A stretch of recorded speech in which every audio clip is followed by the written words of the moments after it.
Hey, it's Chuck.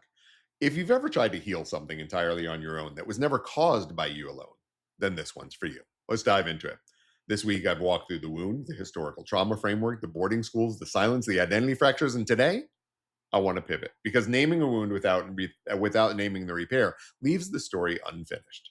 Dr. Tessa Evans-Campbell, the Charles O. Cressy Endowed Professor at the University of Washington School of Social Work and a member of the Snohomish tribe, has spent her career studying not just historical trauma, but what she calls cultural buffers. Those are specific community practices that protect people against those traumas.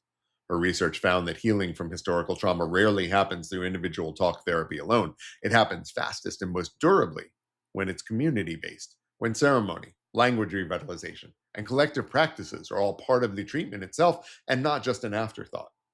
Most mental health treatment in this country was built around a single assumption: one person, one therapist, 1 hour working through one individual's history in isolation. Dr. Evans Campbell's research says that that model, when it's applied to a wound that was inflicted on a whole people, is like treating the collective injury with an individual sized band aid. And that, it just doesn't pass the therapeutic vibe check. Dr. Michelle Sarche, a professor at the Buffett Early Childhood Institute at the University of Nebraska and tribal citizen of the LaCourte Orel Band of Ojibwe, in her research of early childhood development, she found that protective, culturally grounded parenting and community support, starting in the earliest years of the child's life, measurably change the trajectory before symptoms of historical trauma even have the chance to fully take root. Healing, in other words, isn't only something you do after the damage shows up. It's something a community can build in ahead of time. Put together, this reframes the whole conversation. The wound was collective, spread across generations and communities.